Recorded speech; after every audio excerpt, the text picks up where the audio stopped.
Brown's father, Edmund Joseph Brown, was known for running scams and gambling operations in San Francisco.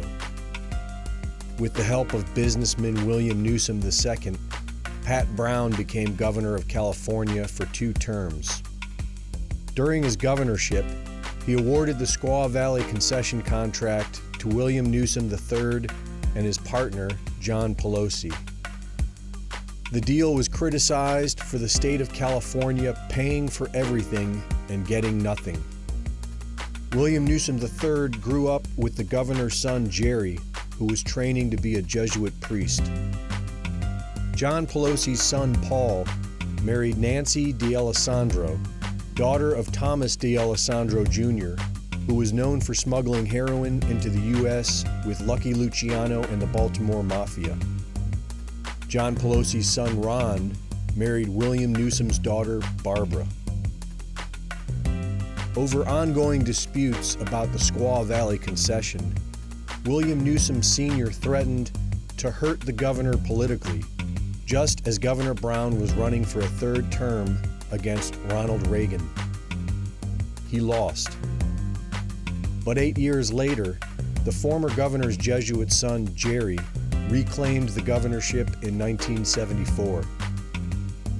He appointed William Newsom III to a Placer County judgeship in 1975, and 3 years later to the State Court of Appeal. William Newsom was an attorney for oil magnate J. Paul Getty, named in the 1966 Guinness Book of World Records as the world's richest private citizen. And while serving on the appellate bench in the 1980s, he helped Getty's son, Gordon, secure a change in state trust law that allowed him to claim his share of a multi-heir trust.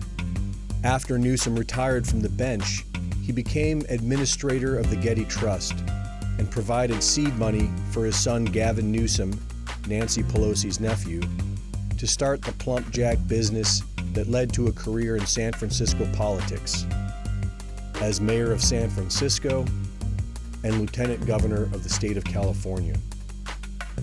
Gavin Newsom was informally adopted by the Gettys after his parents divorced, and recently succeeded family friend Jerry Brown to be the current governor of California.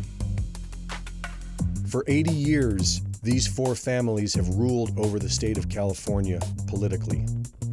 And with the help of Kamala Harris, Maxine Waters, Adam Schiff, and Dianne Feinstein, California's uncontrollable state government spending has amounted to over $2 trillion in debt and the highest tax rates in the country. The homelessness population is on the rise so much that a typhus outbreak has reached epidemic levels. Thousands of needles from illicit drugs litter the streets. They have made California a sanctuary state. They have been steadily chiseling away at the Second Amendment. They have passed laws for mandatory vaccinations, and they continue to aggressively oppose our president on every front.